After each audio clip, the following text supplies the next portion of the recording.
Hi, this is Kunal Nayyar, and this is the Yes, No, Maybe podcast.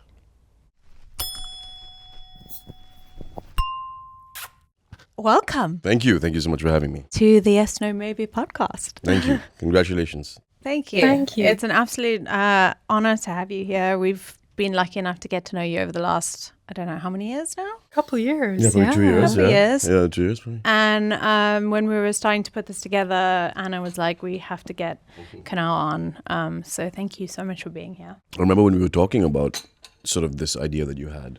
Yeah. We went out for dinner, remember? And we Yeah. talked about it. So it's so nice to Yeah. see it come to fruition. I'm happy for you guys. Thank you. Yeah, you course. gave us so much great advice that night. We were just talking about it, rehashing the bits and bobs, but we'll talk about all of that today. Sure. I don't know. To kick it off, we're going to ask you what brings you the most peace in life right now. What brings me the most peace in life Yeah. right now, I think my spiritual practices, which are used to be very disciplined and not so much anymore, but just sitting in silence, like having a practice of silence in my life. When I wake up in the morning, I just sit, I have coffee on the patio, and I don't think about anything. I'm not contemplating life or finding the answers, or just sitting. And that's very important for me to have some space for my mind. So is that your meditation? Yeah, I think people consider meditation, which is a practice, and everyone has very different practices, but people consider that sort of like going to the gym for the mind, I don't consider it like that. I consider it when I'm driving, I can be in meditation. When I'm walking, I can be in meditation. When I'm dancing, I can be in meditation. Whatever it is, the absolute involvement in the activity that you're doing for me is meditation. And that means sitting, then it's sitting. So that's just being completely present. Yes. Well, that's interesting, right? Because you cannot not be present. If Yeah. I told you right now, be present, and you started thinking about being present, you're not present. You're here already. I mean, everyone's already always present. It's Surrendering actually to simple. the moment. Don't even have to do anything. You already are. That's it. It's as simple as that. So with regards to acting then, and this wonderful, illustrious career that you've built for yourself and that we've all really thoroughly enjoyed watching Thank you. on screen. When it comes to fear and being a performer and getting up in front of people, especially a live audience, which I can imagine the first day must have been quite the experience. How do you deal with fear and self-doubt? It's a great question. I think for me, fear manifests in my life very differently than I live for when the camera is on me. That the moment to get it right is what I live for. Like I see acting as kind of a sickness. It's an addiction to finding truth in a moment, always. That you've rehearsed these lines, you're playing a character, but for a moment you are self-forgotten. And it's as if these things are coming out of you for the first time. That's why I think acting is very addictive. But fear, I don't feel fear in that way. I feel fear because I have a fear of heights. Or I get very disoriented in very large spaces, like, let's say, a airport that has very high ceilings, like Terminal 5 at Heathrow. I get very physically disoriented and I begin to feel fear. Now, it's an irrational, because nothing's happening, but that's how my body manifests fear. It doesn't happen when I'm acting. When I'm acting, it's like exciting. That's so interesting. Is that because you've built up a confidence, or you've just never felt a fear in that way, so therefore it does not exist in your I don't know, mind? like some people skydive, Yeah, some people act. yeah. Is it because you're aligned? That is your true calling, so the fear kind of dissipates? Or That's a good point. I mean, we could unpack that. I'm not entirely sure, to be honest. It's just not something that manifests that way for me when I act. It's like fear manifests in other strange things, but never for acting. And I don't know why. I don't know why. Like, it excites me to act, When you were younger, was playing characters and becoming someone else part of how you would? I mean, all kids play in that way, but was that something that you knew intuitively that you wanted to do? I think I always liked performing. Like, like talent shows and stuff. We didn't have it because I grew up in New Delhi, India. And I went to an all-boys school, very sort of a Catholic school that was very strict, very good school, but it would just happen to be a Catholic Christian brother school, very strict. Didn't have an infrastructure for the arts really, so I studied like math and science. Like everything had to be math, science, commerce. There was no, and if you were an actor, people would call you names, which is interesting, which I find very interesting actually. If you look at actors in America, like male leading men actors in America, all the leading men actors from Australia are these like beautiful, hunky, handsome men, because arts are really celebrated. And if you were a handsome, hunky man in the US, then you had to play sports. And if you didn't, people would call you all sorts of things and you'd feel ostracized, which I find very interesting. But when you look at a lot of international actors from all over the world, all the leading men are really encouraged from a young age to get into the arts, which is not really something that we experienced much in India at the time. Bollywood is so huge, it seems. It is, but it's so based, at least when we were growing up, not so much anymore, on nepotism, where if you were born into a family, or if you knew someone, an uncle or something, a producer, then you got into it. But it was not something that was encouraged, really. I was very encouraged to do what I wanted to because of my parents. I got very lucky. But it's not something that's encouraged. So you were supported by your family in your choices to stem from business to the arts? Yeah. Do you have siblings? I have an older brother, yeah. And is he also creative and arty? And he's very creative. He's very funny, but he's in business. He's in finance. I'm just intrigued by this idea of you living in so many different worlds in a way. Yeah. I mean, you've lived all over the show and very multicultural. How is that, I guess, inspired some of the choices that you've made when it comes to your career, to relationships, I mean, this is a loaded question, but where is home? Let's start there. Why don't we start there? That's a good question. I always say home is where when the plane lands, you feel like, oh. Yeah. But I used to think that. But I don't know. I think Los Angeles, obviously, I've lived 18 years there. London, That's a long time. Yeah, it's a long time. For me, I think spiritually, I feel the most at ease and in love with being in London. I just love London. I was born here. You don't know this, but I was born here. I moved to India when I was 3. But there's something about this city for me that feels very like I belong here. New Delhi, of course, because of family and home, and I love being in India. India is my favorite country in the world. It's my country, I guess. But I don't know. I can't even say home is where the heart is. It's not like that. I do feel Los Angeles is feeling less and less like home because it's far away from the people that I love. And the industry is not what it used to be. The studio system is obviously in disarray. You don't have to be in Los Angeles anymore to be an actor. Yeah. But when I moved 2006, 2007, that was it. That's probably the years you guys were born. But that was like it for us. It was like... Wish. Yeah. But there was either New York or Los Angeles. Los Angeles, you could make money as an actor. New York was if you wanted to go to Broadway. That was it. Now it's all different, obviously. So what was the trajectory? You went into business or finance, studying that. Yeah. And then how did you pivot to... How did it all happen? Because it's quite a feat coming from India and then moving to the States and then auditioning and booking the job and having this career unfold in the way that it has. Yeah. Look, I'll tell you, the short version really is that I moved to America when I was 18 to go to college in Portland, Oregon. I didn't have the best SAT score, but I had enough to get a scholarship in a smaller school called University of Portland. And I fell in love with a girl who was a theater major, and I wanted to spend more time with her, so I auditioned for a play. The theater program only had like 38 students. I got into the play. What play was it? Ring Around the Moon. Don't even worry. I like the name. Yeah. And I played a old English butler. Doesn't matter. It's terrible, just terrible. But I met the acting teacher there, and she said, "Look, come take some classes, and you should explore this." And that was it. I became a theater student, but I was getting my degree in business, basically. So in the day I'm in business classes, I take my acting classes. I was doing 2 majors at the same time. And my first job was I was cleaning toilets at the university. I was in the housekeeping department. And it was a great experience for me. But I remember why I decided to become truly an actor is it happened to me on stage. Like I had an awakening not awakening, that sounds very, I don't know, sounds very high and mighty. It's not.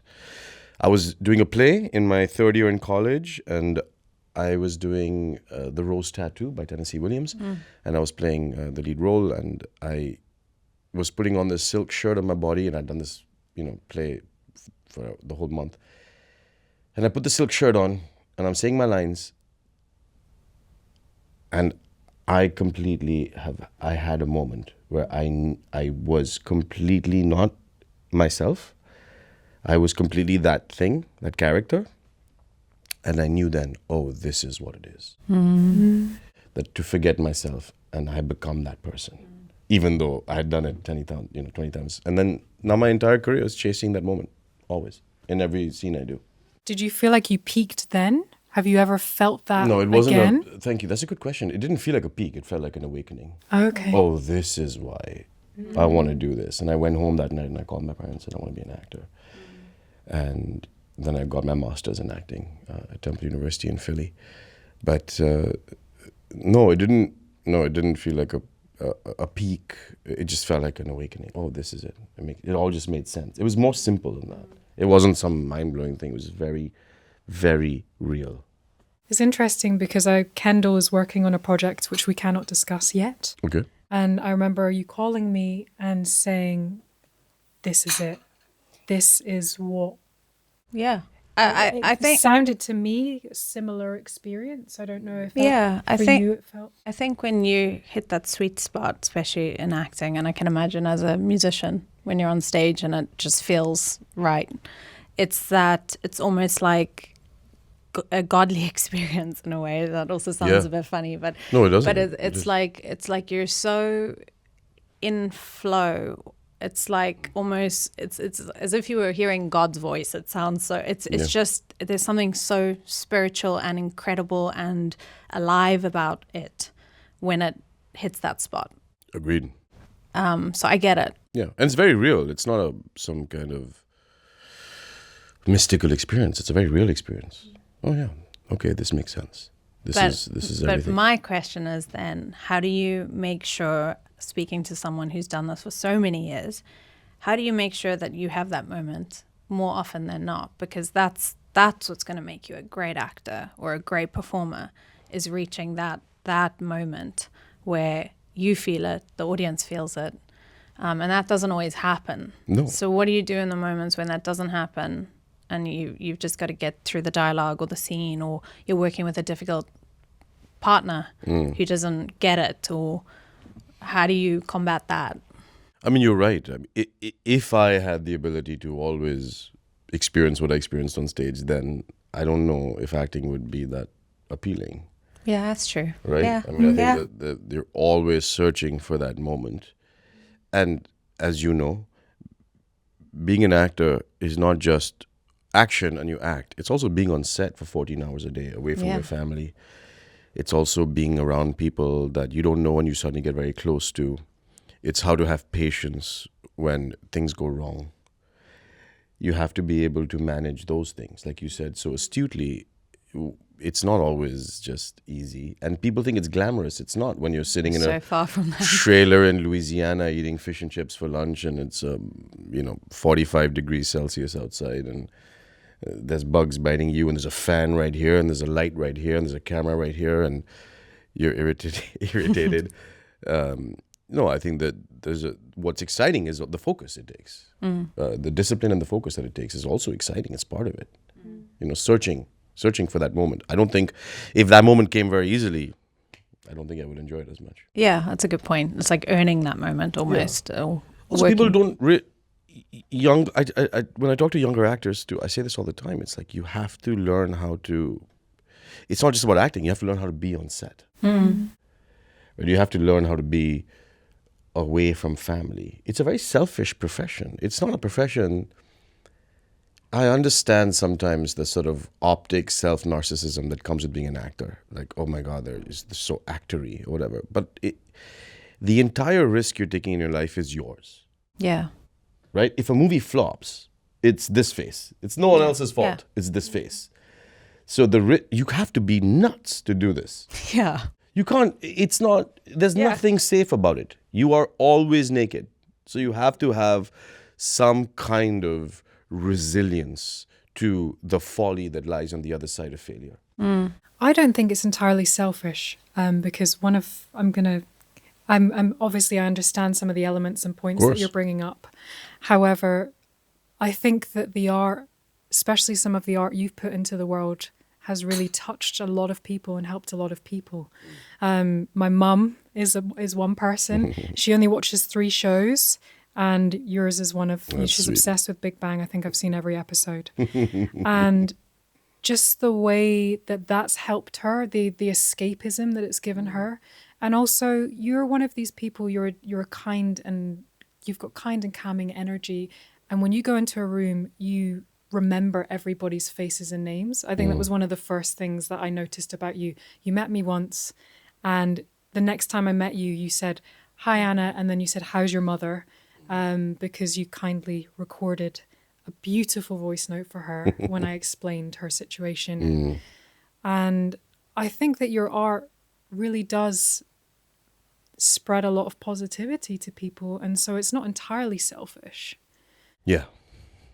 Yes, What would you say are some standout moments where you've shaped and changed people in a positive way? It's a great question. I mean, I think obviously Big Bang has and still continues to run on television all the time, which is the greatest gift and that I was given and then I was able to share with the world. But it's a funny thing. I mean, where do you go from there? Yeah.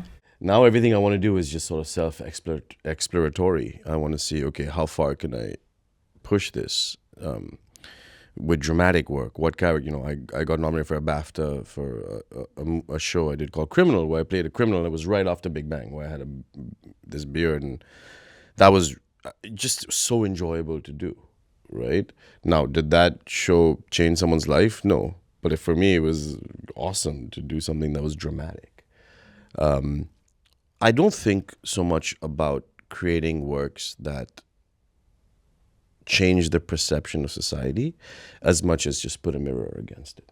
Like if I could do more work that would show people as they are, I think that would be more exciting for me. How much of yourself do you put into your roles, or is it just purely the character that is written? Great question. I mean, I think it's just an amalgamation. Yeah. You can't. I'll have certain mannerisms as a human being that obviously bleed into my roles, but I don't think about that. Right? I'm only thinking about when they yell action, how can I be as truthful as possible, really.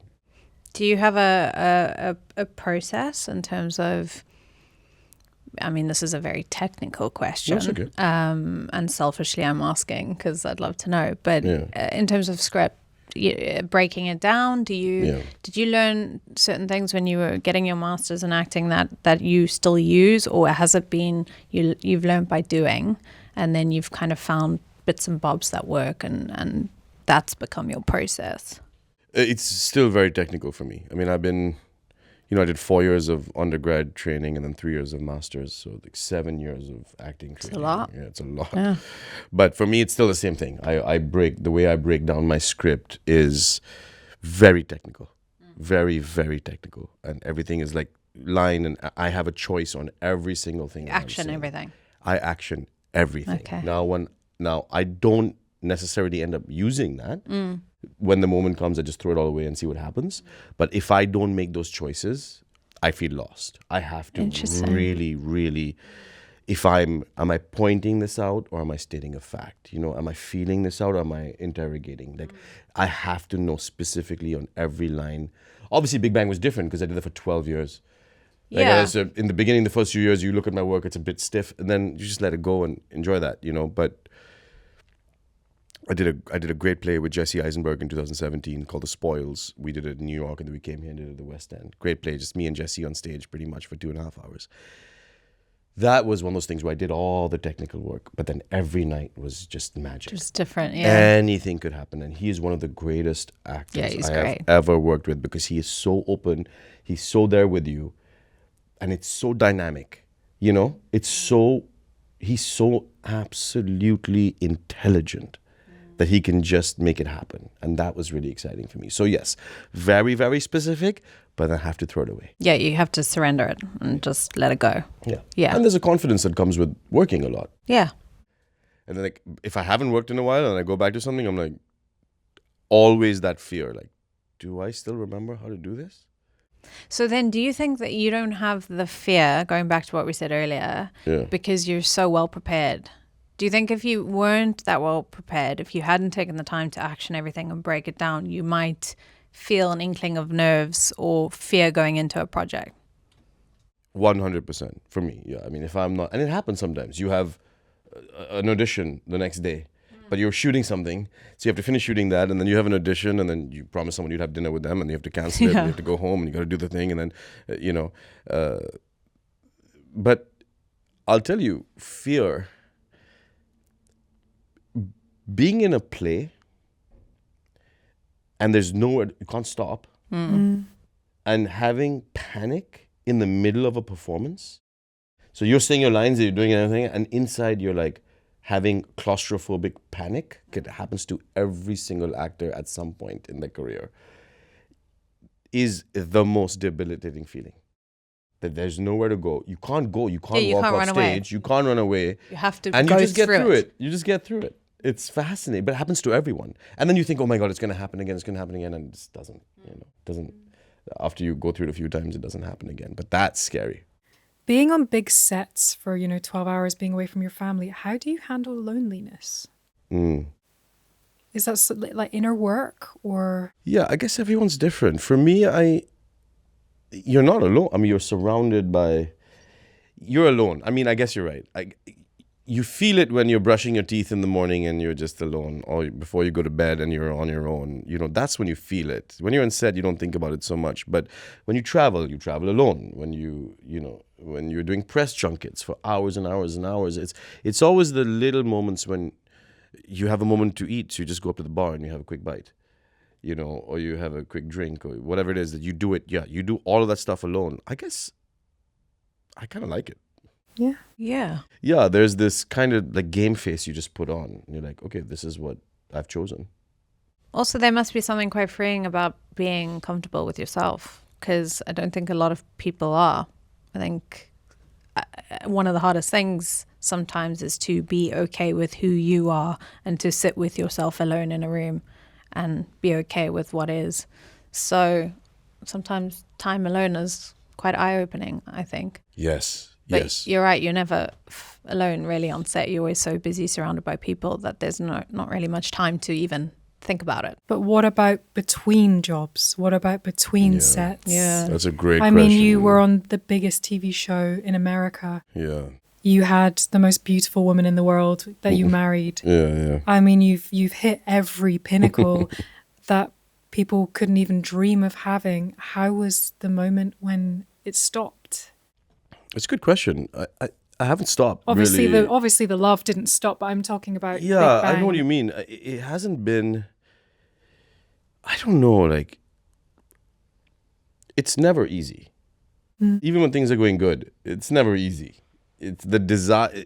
If it was easy, I'd get bored and I wouldn't do it anymore. I think that you're always chasing. We talked about chasing those moments. But yes, there was a moment when everything worked out, and I was more miserable than ever. Why? So interesting. Yes. I think it's like, because I think it's in our nature to feel as if when we achieve the thing we want, it's going to everything else is going to figure itself out. And when I was lucky enough to live out my dream and realize that's not the answer, it can be really debilitating. It can feel like panic and anxiety. And that's why I got into spirituality, because I need something that satisfies me, because the thing that I thought was going to satisfy me doesn't. Right? I thought the answer was when I make it, Yeah, it's always when, if. if. When I make the money, then. And I had everything. Everything. And I still had this aching sense of emptiness in my stomach. And I thought, now what? What do I do now? So that's why I think spiritual practice is very, very important. Can you define what your spiritual practice is? I know that you've embraced silence, but is there anything else that...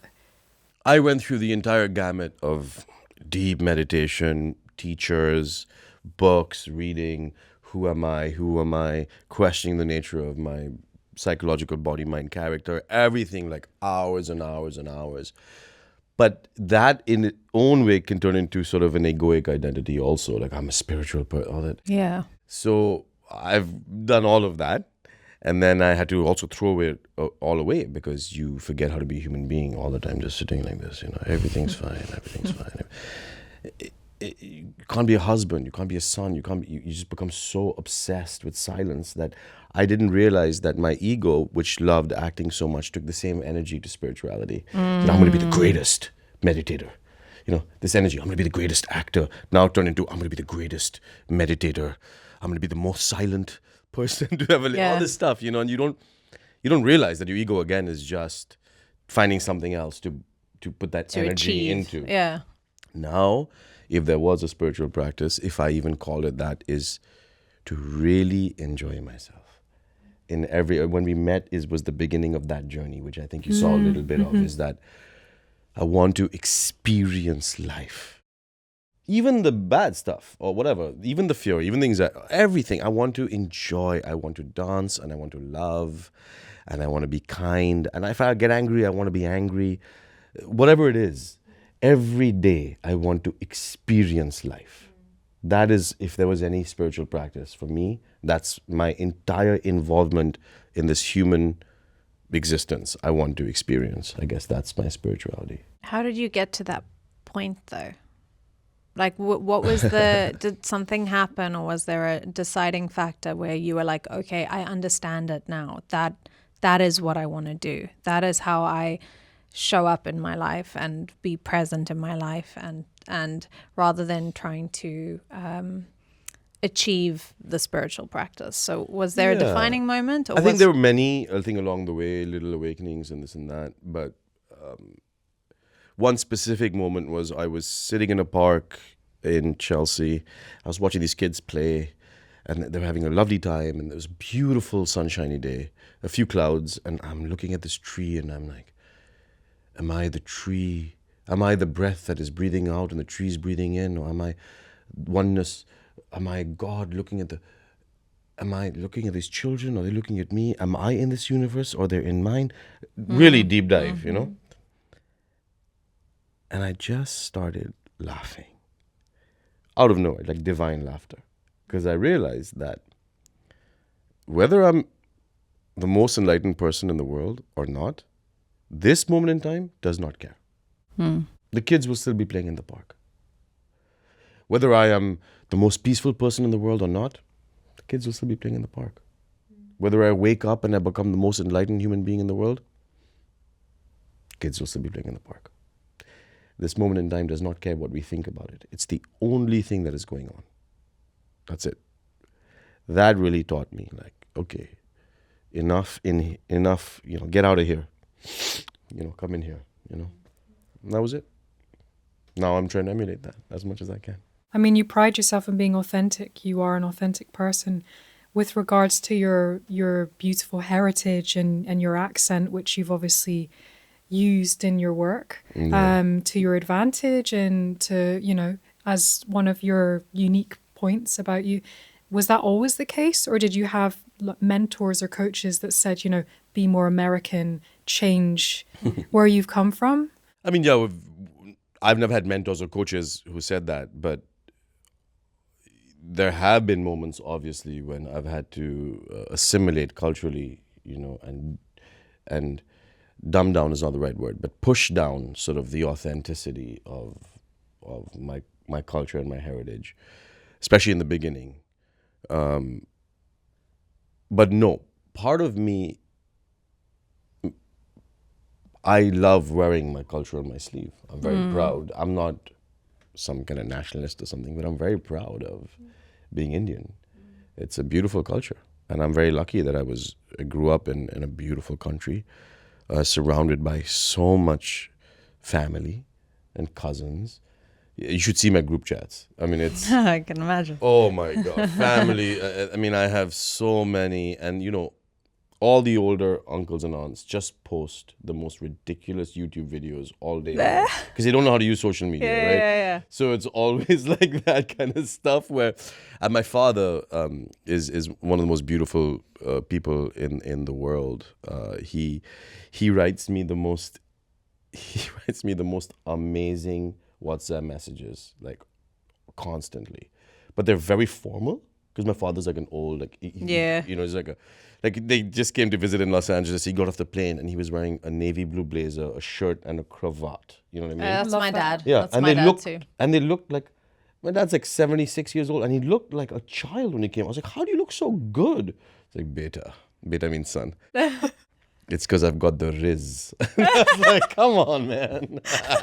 Good as that. You sound so cool. He writes me literally love letters every day. Like, Aw. I'm sitting here thinking of you when you were a child and the wind was blowing in your hair. And I think of you just as a little child, but you become a man. He writes me these like opuses every day. It's really sweet. That's so And, nice. beautiful. I mean, he still writes handwritten letters to people. Like if he met you, then he'd like write you a handwritten letter because he likes calligraphy. It's like adorable. My mum does that actually. She works in different jobs around London sometimes, and whatever job she's on, she'll write us a letter and post it. Oh, And it'll come through in the post box. Really? And it's It's so nice, cute. but it's like it's oh my God, I'm gonna get him on video right now.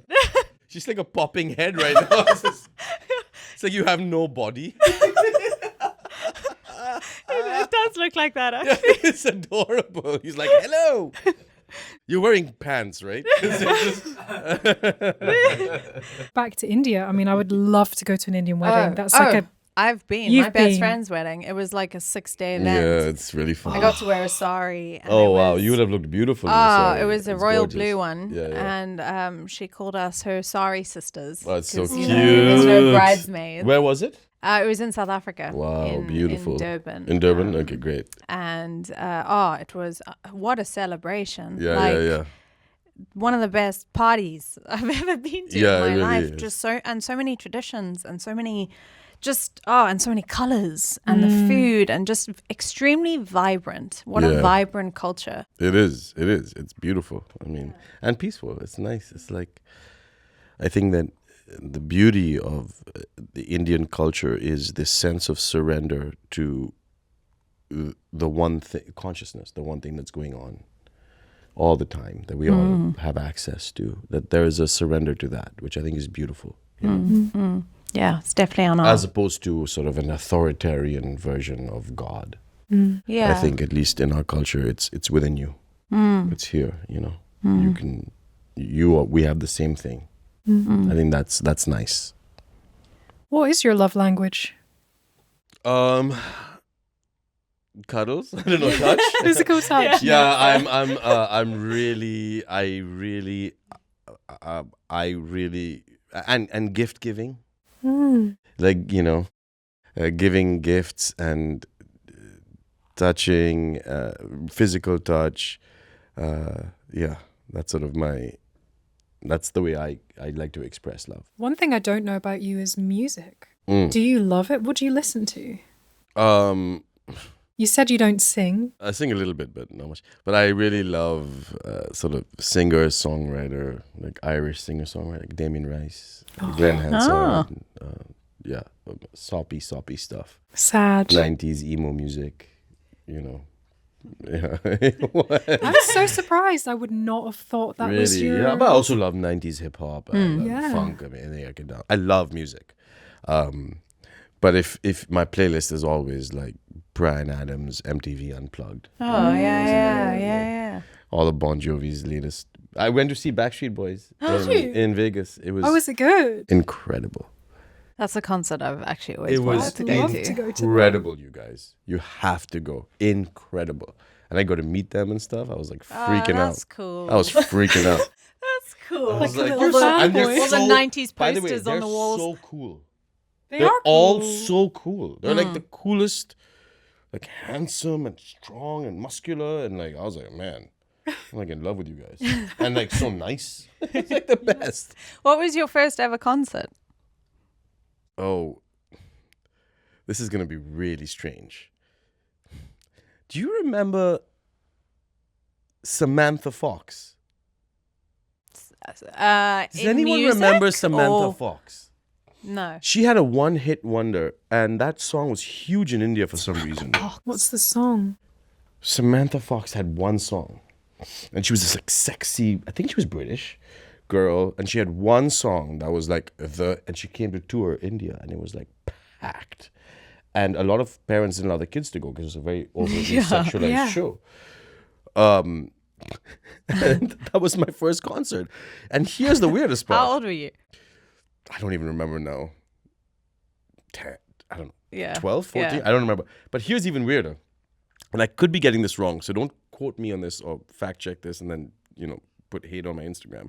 But I think that, if I'm not wrong, I think Tracy Chapman opened for Samantha Fox. No way. And people were like, who is this? Like, singer-songwriter hippie. And they started yelling like, Tracy, go home. Tracy, go. Because they wanted to see Samantha Fox in underwear. No.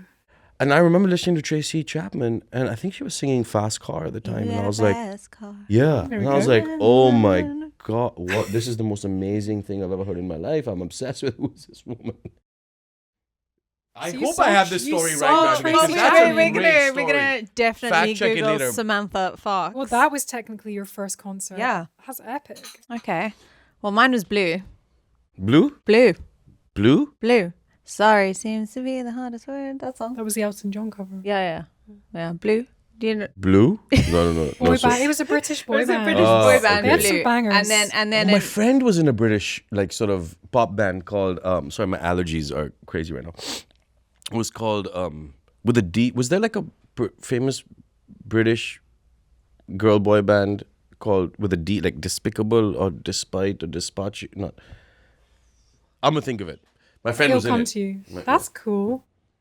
So okay. So what what is next in what is next? What are you up to at the moment that you're excited about? A couple of things, really good stuff. I have a Christmas movie coming out November 14th. Oh, yes. Called Christmas Karma. Where You I were played filming Scrooge. that last year, weren't you? Yeah, I was filming You it were after- Scrooge, I that's played cool. Scrooge. It's Eva Longoria, Billy Porter, Boy George. It's a musical written by Gary Barlow. And you don't sing? I don't sing in it. What I'm are you Scrooge, on about? And then Gurinder Chadha, who directed Benedict Beckham, directed it. It's a great film. That comes out November 14th. And I just shot this great film in LA. I just had such a good time. Basically, my friend Ravi Kapoor is a great director. He wrote this script, basically Macbeth, right? He wrote Macbeth. He adapted Macbeth, but set in 1990s San Fernando Valley in the motel world. And if you don't know this, that all the 90% of all the motels in America are owned by Gujarati Indians. Oh. By Indians. Didn't know that. And so he made this movie. He wrote this movie called Patel, because Patel is a very common last name, because all of them are owned by Patels, vast majority of them. And it's all the South Asian actors in LA that I've grown up with. And it's Naughty cushion. Damn cushion. it's okay. And You can put it in. yeah, exactly. It's okay. And then and it's us literally just stabbing each other to death the entire movie. Fun. And it's shot very single frame, very wide lens, almost. He shoots a lot sort of like Wes Anderson style, like very very wide cool. proscenium style acting. And we're all playing these crazy characters, and it's really fun for me because we're always auditioning against each other, right? Yes, And now you it's can nice actually. that all of us are in one movie, like Kal Penn and Danny Pudi and Utkarsh Ambedkar and Richa Murjani and me and Rizwan, and like it's just so fun that we all got to be in this independent movie in Los Angeles, filming in LA, which I haven't filmed and something in LA in like 6 years.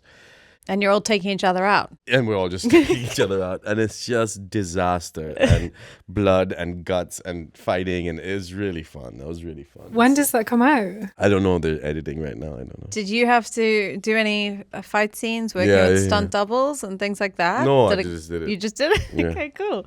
Yeah, Great, I was just, yeah. it's okay. I studied stage combat in Oh, you college. did? Yeah.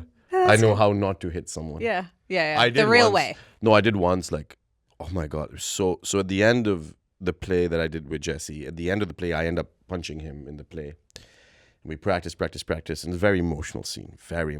And one night in New York, when we were doing it on Off-Broadway, I went for the punch and I don't know, I kind of like, whatever, and it just skimmed off my leg by mistake and it caught him. Like right on the cheek and cut open his skin and he's bleeding. But he still has to do a monologue at the end of the play. The audience are probably So he like, has more like 9 minutes more on stage and I go off and he's just like, I couldn't. So like the rest of the play, I'm like punching him like there. Like, you know, it's so hard then because you feel so guilty. to hurt yeah. someone. Yeah. I've never been I'm not going to fight someone. You know what I mean? God. So clearly my stage combat skills are not great. It's a choreography. It takes work for sure. We have a few, just 5 or so yes, no, maybe questions. Cool, let's go. They're like fun and they're kind Okay, great. of Yeah. kind of, You can say yes, no, or elaborate if you'd like. you can say yes, no, maybe or elaborate. yeah. Yes, no, maybe, or elaborate. Okay. Do you believe in the Big Bang Theory? Yes, I do believe that there was an atomic explosion. But the question that I think about more so, what was there before that? Like, for the theory of that, or the Big Bang Theory to stand, it posits that there was nothing before. But for that to happen, someone had to be aware that someone had to witness it to happen to say it happened, right? In anything in life. So what was the witnessing quality that witnessed the beginning of the thing that we are living now? Oof. This is what keeps But me that's up at night. actually a very good point. Yes. So something had to be here to know the knowing of the before. Yeah, that it happened. actually Happened. happened. So Otherwise, how do we know? Yeah. What was that? This is what keeps me up at night. Oh. Okay, next one. The next one. that's Was so not expecting true. that answer. I know. I'm just gonna have a heart attack after this fucking thing. Yeah. Okay, well, we've sort of spoken about this, but It's okay. do you think fear has ever been a gift in your life? No. Oh. A gift? Yeah. No, I think my entire existence is trying to let go of fear and not use it. Yeah. I mean, I guess maybe if someone wants me to jump out of a plane, the fear would be good. Would you do it? No. I thought at the time maybe I would, but no, it's not for me. It's okay. Just like, let's go to the river and drink rosé. It's enough. It's enough. That sounds dreamy. Yeah, it's enough. Let's go to the river and drink rosé. Would you recognize yourself if you met you at 15? Oh, such a good question. Who wrote that's a great question. Would I? What do you mean? Craig. Yeah? Still no pants, huh? He's Cheeky. He looks so cheeky right now. I don't know what's going on over there. he's itching to get on this couch. I think Yeah, he has so many exactly. questions for you. I'm trying to think, like, what? So the question is, would I recognize myself if I met him at 15? Yeah. If you were 15 now, would you recognize... Sorry, if you're 15, would you recognize yourself now? Oh, no. No. I think something that's happened to me, at least in the last 5 or 6 years, is I've kind of lost a little bit of my childlike persona. Are you sad about this or... No, I don't. I think it's part of being, I guess, maturity. I don't know. But yeah, definitely was a lot more sort of childish. Okay.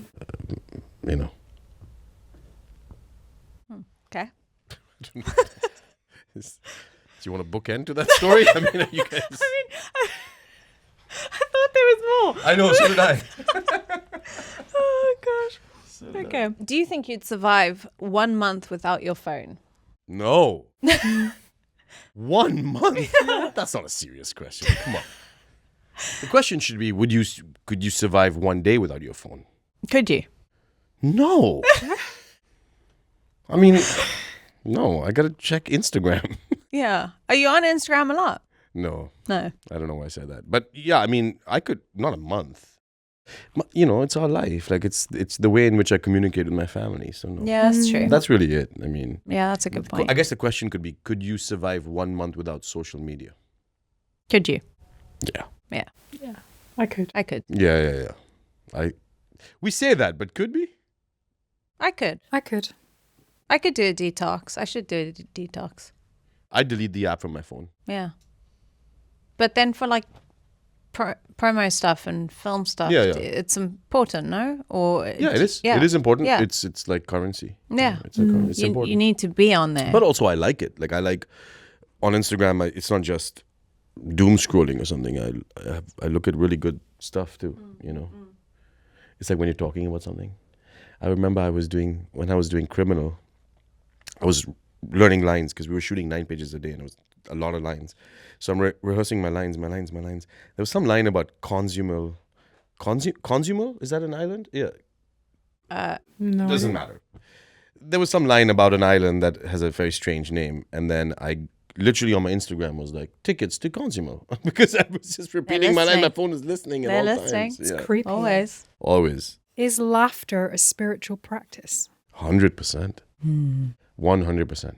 It is deep laughter is the greatest gift, you know, to experience. 100%. When's the last time you deeply laughed? Too long ago. Yeah, A couple nights ago. Yeah, that's cute. Oh yeah. We laugh a lot. I laugh a lot. Yeah. Actually, to be fair, I just had surgery, abdominal surgery, and then the day 2 of it, my partner made me belly laugh so hard, but Oh, no. the stitches, Oh, it was so painful, no. and I was here to leave the room, Oh, and I no. was like, you know, when you're at school yeah. and you're being shouted at and you trying not to laugh. Oh my God, that was the last time Yeah. actually. Yeah. So good. I think it's interesting that people feel, I don't know why societally, now you see it, especially in the younger generation, that it's like vulnerable to, like, I think people don't laugh because they feel vulnerable when they laugh. And that everyone's like very protective of experiencing their emotions. But laughter is very, very therapeutic. You know, we have this thing in India where you wake up in the morning, you go for walks, you'll see older uncles and aunts and they have a laughing club. That's so cool. So they stand in a circle. It's a yogic amazing. practice. It's a yogic practice. It's called laughing yoga. Yeah. And they laugh and they go, ha ha ha ha ha ha ha ha ha, and they just like And then it loudly makes you laugh. project Yeah. laugh. Yeah. Yeah. It's part of it's called laughing yoga. That's so cool. I think that's so great. We should definitely implement laughing that. With the live audience in Big Bang, did they Okay, have? this is my 4th one. Did they have a thing that said laugh, or was that a natural laughter with the audience? I always wanted to know that. Live audience laughing. Okay, that's so cool. There was no Sign saying laugh here. Okay. Or clap or no. I think that's all just a gimmick. That's just all gimmick. Yeah. Or people think it's a laugh track, or you know, you always see that on the internet. Oh, laugh track. I hate shows with laugh track. Yeah. Okay, it's not a laugh track. Yeah, it's real laughter. You can't hide. Like what happened in, let's say, The Office. What Gervais did very well is they broke the fourth wall, right? So you can make a really dumb joke, and then you can break the fourth wall, look into the camera, comment about how dumb that joke was. Yeah.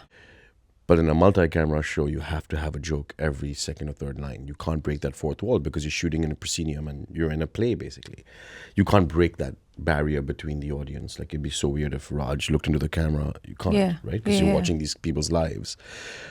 So in a multi-camera show, there's nowhere to hide. I think it's an art, unfortunately, a very lost art of the way people made television. It's really sad. You have to have good writing on a multi-camera show for it to work. Otherwise, it just doesn't. You know. Because again, you can't comment on the moment you've just had. Yeah. You can't break the reality. No, of you that. just have to But keep you going. can in mockumentary shows like Modern Family or The Office or 30 Rock, you know, all those sort of mockumentary style. Great shows. But you can get away, I think, sometimes in that genre with creating absolutely absurd moments and then commenting on them. But you can't on Big Bang Theory. Like when I was doing the kissing, there's a scene where one of the characters, Simon Helberg, he plays Wolowitz on the show, invents a kissing machine so he can practice kissing. And it's an actual machine they got from Korea, where I kiss it like this on this side. It does exactly the same thing on the other side in the machine. It looks like this. It's got lips and a tongue. And we have to shoot the scene where I'm making out with this thing, but I can feel what he's doing because we're practicing kissing. We're practicing kissing. You have to see this. There's a kissing machine. Do you understand what I'm saying? Yeah. Okay, it's like a we machine get that the looks like picture. this. And whenever I do it, it's like if it's doing it on your thing that my thing is doing. Oh, right. Okay, so It's like so two different it's- machines. but it's They're connected by a so wire. what's happening here is happening there. Yeah.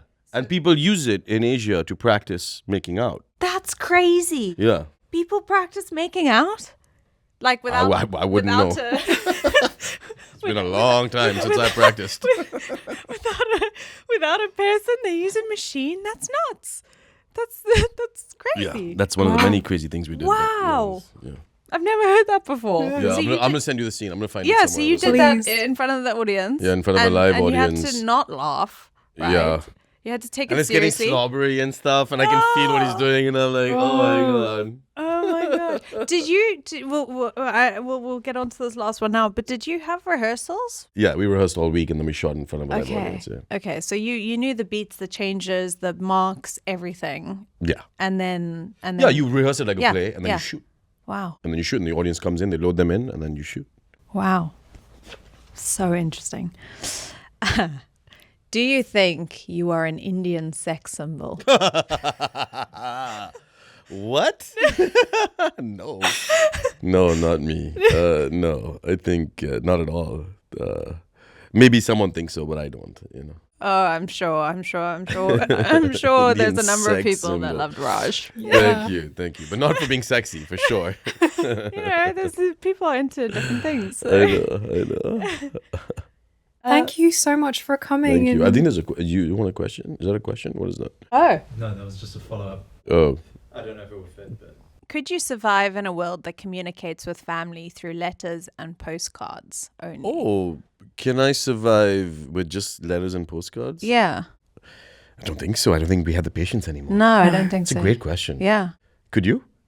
No, I don't think so. I want to hear from people. All the time. Yeah, and I'm a big communicator. I love communication. So Really? for me, if I am not hearing Yeah, back of from course. someone, I wonder, What have I done? well, yeah, what have I done? Are they okay? What's going on? You know, the worst thing is when someone sends you a message and then deletes it, but you can see that they deleted the message. Or they I type and then they know. don't type. You can see the 3 dots, but no message. And then they don't send anything? Yeah. But the deleted one gets me sometimes. Yeah. Oh, yeah, I'm yeah, like, yeah. wait, that's what I always say to you. I'm like, Anna loves to. I do it all the time. She loves to delete a message or two, and then I'm like, wait, Really? what did you say? What did I Oh miss? my god. My mum has kept all of her love letters from my dad. Aw. And to think that, you're in love with someone and they're the other side of the world and you've got to wait a week for this letter. I mean, that's a hell of a foreplay. Yeah. Yeah. Do you know what I mean? Yeah. I It's mean, not the God, word I you'd would be- use, but yeah.